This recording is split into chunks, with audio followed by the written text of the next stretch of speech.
ना क्या बढ़िया। नहीं क्यों, मैं तो आ गया फिर से मूड आके। दो का स्वभाव है मेरा, बोला था मैंने। अरे मेरे को जाना था यार, बट प्रॉब्लम ये होगी ना कि मेरा मूड नहीं था। और मैं 4 दिन की बच्ची है, वो क्या करूंगा जाके मैं वहाँ पे। और उतने पापा का मैसेज आ गया कि नहीं अमन तो मत ही हो। मैं कहा ठीक है वीडियो कर लेते फिर, इसलिए मैं वापस आ गया। अब 4 दिन के बच्चे 5 मिनट खेलने गए, 1.5 घंटा नहीं भाई, 3 घंटे बर्बाद नहीं कर सकता था मैं उसमें। उससे अच्छा तो 2 वीडियो कर लेता ना मैं। 2 ही करूंगा, मैं मेंबरशिप देखता हूँ आएगी कि नहीं आएगी। बाकी कल मैं ढंग से समझा नहीं पाया क्या तुम्हें? अरे मैं वो कल बता रहा था एलपीजी और रशियन ऑयल का, लोग कंफ्यूज हो गए। मेरे को बोलते भाई तू शायद कंफ्यूज हो रहा है, एलपीजी अलग होता है तेल अलग है। अरे भाई वीडियो का टाइटल पढ़, नरेंद्र सरेंडर वाला। मेरा कॉन्सेप्ट है सरेंडर, जो आर्म ट्विस्टिंग ट्रम्प चचा कर रहे हैं उसके चक्कर में ये धांधलेबाजी हो रही है। वरना ऑफिशियल स्टेटमेंट कब आया? जहां तक मुझे पता है रिलायंस वालों ने बोला कि हम रशियन ऑयल नहीं ले रहे। वो किस वजह से हुआ? क्योंकि ट्रम्प ने उंगली कर रखी है, तेल लगा के मार रहा मारी ले रहा है रोज। मैं वो कह रहा था कि जो भी वो कह रहा है हमें करना पड़ रहा है। हम एक चूं तक नहीं कर सकते और एड्रेस तो बिल्कुल नहीं कर सकते। अभी जाके चुपके से 1 साल की डील कर ली। क्यों कर ली? क्योंकि उसने धमका रखा है 500% मार दूंगा टैरिफ, 500%। वो तो कर रहा है, अब तो बिना तेल लगाए मारेगा हमारी, देख लेना तुम। मिस्टर डोनाल्ड ट्रंप, साला अब ऐसा लगने लग गया कि हम अलग कंट्री नहीं है, हम अपना विश्व गुरु नहीं है। हम तो ऐसे झुके पड़े उसके सामने।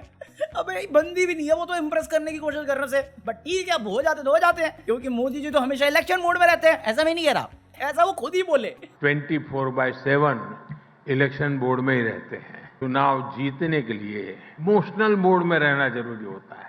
कि तुम मीडिया वाले मुझे इलेक्शन इतना भी नहीं सुनेंगे, वो मेरी तारीफ ही करो, क्रिटिसिज्म नहीं चाहिए अपने को। अबे वो कल इवेंट था ना, वहां पे जाके बोले कि मेरे मीडिया साथी मुझे ये बोल रहे हैं कि मोदी हमेशा इलेक्शन मोड में रहता है। मैं कहा और क्या, सही तो कह रहे हैं, इतना तो सुन लो। कहते इमोशनल होना पड़ेगा। अरे अरे इमोशनल, वो चचा हथकड़ी बांध के भेजता है अपने बंदों को, तब बोलते हो।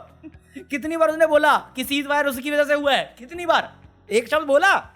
वहां पे बोलती नहीं निकल रही। ये दिन रात चाटते हैं आपकी, इन्हीं को झाड़ रहे हो। मेरा लिविंग गॉड है वो, लिविंग गॉड। इनके लिए मुद्दा है ही नहीं कुछ और। इनके लिए इलेक्शन जीतो और फिर करते रहो गुजरात को अमीर, और झुकते रहो उसके सामने।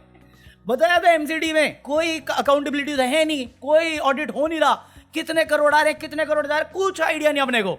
चल रहा खुलेआम, और स्कैम बोल लोगे तो फिर बोलेंगे इमोशनल मोड में रहना जरूरी होता है। बिहार इलेक्शन में क्या हुआ? ट्रेन में इज्जत बकायदा इज्जत के साथ बैठाया, करनाल से लेके आए हैं, बाकी जगहों से लेके आए, वोट लिया, पार्टी जीती, वापस भेजने का कोई जुगाड़ ही नहीं किया। सब मर रहे, अरे वोट तो दे दिया हमने, तो बस काम खत्म, अब रोते रहो बैठ गए वहीं पे। गाड़ी इतना लेट आता है। वोट के लिए हम लोग 1 महीना नहीं 2 महीना रुक करके जा रहे हैं। कहाँ मिला रोजगार? वोट तो हम लोग दिए, वो जीत भी गए, तो रोजगार तो देना चाहिए ना। वही हम लोग यहाँ इतना आदमी आए हैं, 1-2 आदमी थोड़ी। जब से हम लोग यहाँ सुबह से हैं, एक ट्रेन भी खाली जाते हुए नहीं देखे। पहले तो थोड़ा बहुत देख भी लेते थे ट्रेन खाली हुए जाते हुए, अभी एक ट्रेन खाली नहीं जा रहा। बिहार से पलायन कहाँ रुक रहा है? ऐसी कोई ऑर्गेनाइजेशन नहीं, ऐसा कोई डिपार्टमेंट नहीं जो इन्होंने कॉम्प्रोमाइज नहीं किया। और गोदी मीडिया का सबसे बड़ा एग्जाम्पल है। कोई बिहार इलेक्शन पे सवाल कर रहा है, ये बैठ के जस्टिफाई कर रहे हैं कि देखिए ये लोग कहते हैं वोट चोरी। अरे ये तो पहले भी हुआ है, ऐसा कैसे वोट चोरी? क्योंकि पहले ऐसा बंदा नहीं था ना जो कर सकता है। क्या पार्शियलिटी पता तुझे, क्या बायसनेस है? इलेक्टोरल बॉन्ड स्कैम है। हाँ, कोर्ट ने बोला है, मैं नहीं बोल रहा, कोर्ट का बोलना है। कितना मिला है इस पार्टी को? 11 साल में सबसे अमीर पार्टी कैसे बन गई? 70 साल में नहीं बन पाई, ये बन गई। उससे लड़ना ही इम्पॉसिबल टाइप का है, मतलब उसके सामने सरवाइव कर जाओ ना तुम, बहुत बड़ी बात है। मीडिया जस्टिफाई कर रहा है कि कुछ ही नहीं हो रहा, मीडिया तो एड्रेस नहीं करता वोट चोरी हो रहा है। असली सवाल तो यही है ना कि अगर वोट चोरी मुद्दा बना तो ये अपोजिशन को ही क्यों दिखा, और बीजेपी इसे डिफेंड क्यों कर रही है? सवाल तो हमेशा इलेक्शन कमीशन से किया जा रहा है। और ऐसा कैसे हो सकता है कि ये इनको मिल गया और एक लौती पार्टी नहीं है? बहुत सारे लोग बोल रहे हैं, मैं भी बोल रहा हूं, तुम भी समझ रहे होगे। बीजेपी सिर्फ डिफेंड कर रहा है, गोदी मीडिया सवाल करना चाहिए, वो भी डिफेंड कर रहा है। वो कहता है वोट चोरी इशू ही नहीं है। अरे मेरा वोट मेरे से छीना जा रहा है, वोटिंग राइट हक है मेरा, फंडामेंटल राइट है, वो छीन रहे। नहीं इशू नहीं है। ये रूबिका लिया कर ट्वीट मार रही है। ये बीजेपी की मेहनत, क्या मेहनत है बताओ ना? मैं तुमसे लास्ट टाइम ही पूछा था क्या एजेंडा था बिहार इलेक्शन का। 10,000 रुपए कैसे अलाउड हो गए मॉडल कोड ऑफ कंडक्ट में? कैसे हो गए? एसआईआर के बहाने विपक्ष को अदालती मामलों में उलझाया गया, कोर्ट ने भी विपक्ष के सवालों को मगर दुत्कारा नहीं, जिस तरह से गोदी मीडिया दुत्कार रहा है। एक तरफ गोदी मीडिया कहता है वोट चोरी मुद्दा नहीं था, दूसरी तरफ इस तरह से अपनी बातों को पेश कर रहा है जैसे बिहार की जनता ने वोट चोरी के सवालों पर जनादेश दिया हो और उसे नकारा हो। आप हर सवाल को जनादेश की मुहर लगवाकर खारिज नहीं कर सकते। मेरे ख्याल से अभी रवीश कुमार ने बहुत डिटेल वीडियो बनाई है, देखना अगर नहीं देखिए तो। इनके लिए इलीगल इमिग्रेंट ज्यादा बड़ा इशू था, गरीबी से, पलायन से, एजुकेशन से, एम्प्लॉयमेंट से। क्या कौन सा मुद्दा हिट मारा लोगों को? 10,000 रुपए 10,000 में बिक गए और लोग पे ताना मार रहे बिहारियों को। मैं कहा मत मारो बेशर्मो, मत मारो। दिल्ली वाले तो बिल्कुल नहीं, साले 2,500 में बिके, वो भी नहीं मिले तुम्हें। उन्हें 10 तो मिले कम से कम लुटने के। सही बात है। वो भी भाषण देके गया है कि हमें ये ब्रिटिश मानसिकता से बाहर निकलना होगा। मैं कहा कैसे निकलेंगे ये बताओ पहले। मतलब सती पे जाना है, कास्ट सिस्टम वापस लाना है, या हमें जैसे ब्रिटिश ने गुलाम बना रखा था और हम सवाल नहीं कर पाते थे कुछ गिने चुनों के अलावा, तो वैसा करने का है क्या? इसलिए बोल रहा है ये बात। और अगर ब्रिटिश की मानसिकता से बाहर निकलना है तो अमेरिका की मानसिकता में जाना है कि ट्रम्प की वाहवाही करते रहे, या ट्रम्प हमें कुछ भी बोले हम कुछ नहीं बोले। क्या करना हमें? क्योंकि बांग्लादेशी के साथ भी ट्रम्प डील कर रहा है, पाकिस्तान के साथ भी डील कर रहा है, बट आप पे कोई भरोसा नहीं, आप कभी भी पलट जाओगे। पलटूराम तो वही आप। पहले तालिबान दुश्मन था, अब दोस्त है। पहले ट्रम्प दोस्त था, फिर बनी नहीं आपस में, फिर चाइना दोस्त बन गया, फिर ट्रम्प से कहा सुनी हो गई। क्या चल रहा है आपका आप ही जानो। मुझे परवाह ही नहीं है। गोदी मीडिया आपसे एक सवाल नहीं कर सकता, और एक सवाल कर दे या एक बात कह दे तो आपको चुभ जाती है। अरे इलेक्शन मोड नहीं, इमोशनल मोड होता है। चुप। मैं जोक नहीं कर रहा। कल मैं तुम्हें बताया था अजीत देवगन का कि वो बोल के गया कि ISI जो है वो हिंदू हायर कर रहा है more as compare to Muslims. बंदा पलट गया। कहता मैंने नहीं बोला। मैं कहा वीडियो फुटेज है। कहता डीप फेक है। अबे इंडिया टुडे ने फैक्ट चेक किया, कहता हाँ अजीत भाई साहब जेम्स बॉन्ड सही कह रहे हैं। फिर ALT वाला आया, बालाजी नहीं, ऑल्ट वाला, वो जो है जू बैरियर, क्या नाम है उसका, भूल गया नाम। वो आया, कहता नहीं ये झूठ बोल रहे हैं, ये फैक्ट चेक भी गलत कर रहे हैं। भाई 2014 के बाद अपना जो इंडियन मीडिया है, मेन स्ट्रीम मीडिया, वो सबसे बड़ा स्कैम है इस नए विश्व गुरु का। सही बता रहा हूं मैं। इंडिपेंडेंट मीडिया फिर भी अच्छा काम कर रहा है। इनकी तो क्रेडिबिलिटी है, कोई सी भी नहीं क्रेडिबिलिटी का। सी हमें समझ रहे हैं, हमें बना रहे हैं, जबकि मोदी जी बोल चुके हैं इनके मुंह पे, जनता को मूर्ख समझना बंद कीजिए। जनता की भावना से बड़ा खेल नहीं हो सकता है दोस्तों। उन्होंने स्टेज से चिल्ला दिया हम विश्व गुरु है, विश्व गुरु बन गए हैं। ये साले हामी में हावी भर गए। तुम्हें देखना हमारे विश्व गुरु की ताकत। ईरान के साथ हमारे अच्छे संबंध है, मना कर दिया उन्होंने, वीजा फ्री एंट्री बंद भैया, बंद करो भाई, बंद करो, वीजा फ्री एंट्री बंद करो। भोपाल में इन्होंने म्युनिसिपल कॉर्पोरेशन बनाया, बड़ा महंगा आलीशान। भाई साहब तुम गवर्नमेंट स्कूल ऐसे नहीं देखोगे अपने देश में, बट इन्होंने बनाया। बस जो काम धंधा करने वाला बात होता है वो बनाना भूल गए। अगर रिपोर्ट है भोपाल का 40 करोड़ में बनी यह 8 मंजिला इमारत भोपाल नगर निगम का नया मुख्यालय है। इस बिल्डिंग में सब कुछ है, लेकिन जिम्मेदार मीटिंग हॉल बनाना ही भूल गए। अब पास की खाली पड़ी जमीन पर 10 करोड़ खर्च कर मीटिंग हॉल बनाया जाना है। यहाँ तक कि मुख्यालय के ठीक सामने पार्किंग बनाई गई है, जिस पर शेड है। शेड के ऊपर सोलर पैनल लगाया गया है, जिसकी वजह से बिल्डिंग का फ्रंट ही बदल गया है। हालांकि ये पहला प्रोजेक्ट नहीं है जब खराब इंजीनियरिंग की वजह से जनता के पैसों की बर्बादी हुई हो।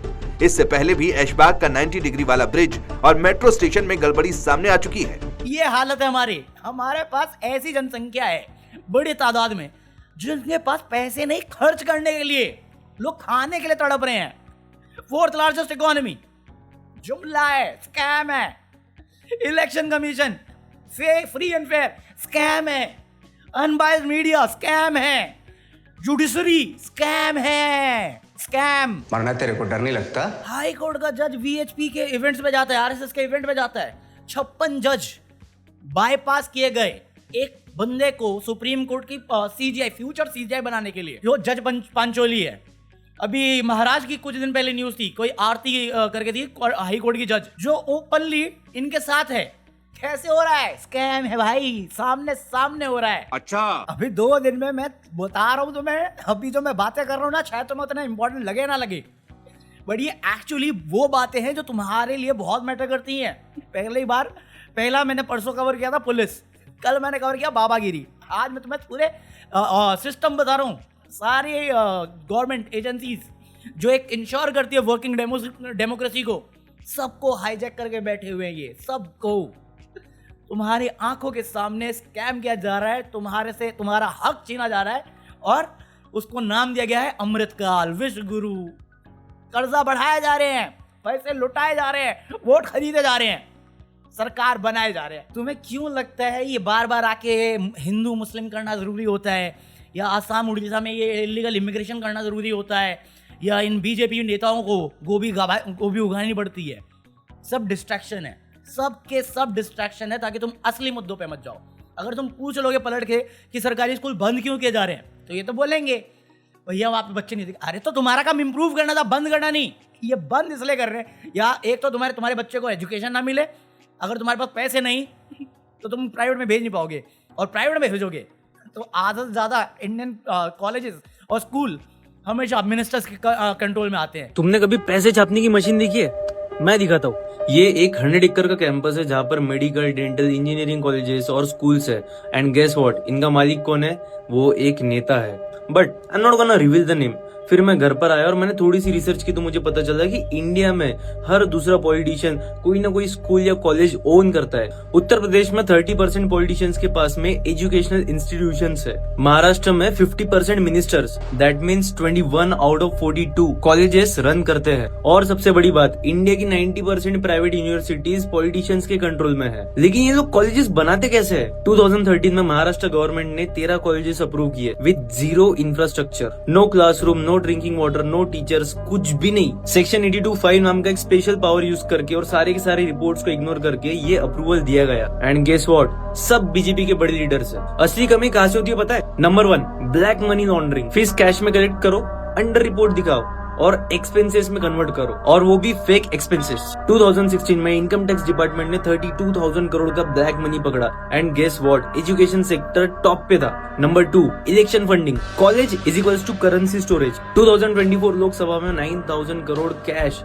और ड्रग्स सीज हुआ, जो कि इलेक्शंस के लिए यूज किया जा रहा था। एंड गेस करो पैसा रखने की सबसे अच्छी जगह कौन सी होगी? मैं नहीं बताऊंगा। Number 3, free land. Colleges government या ग्राम सभा की इलीगली ऑक्यूपाइड जमीन पर बनते हैं। कॉलेज बन जाए तो जगह भी अपनी और कोई सवाल भी नहीं उठाता, क्योंकि हम अच्छा काम कर रहे हैं ना। अक्टूबर 2025 में तेलंगाना के कांग्रेस के एक एमएलए के कॉलेज से 1.7 करोड़ कैश चोरी हो गई। लेकिन कॉलेज में इतना पैसा आया कहाँ से? इतना सारा कैश शायद से स्टूडेंट्स की फीस का होगा।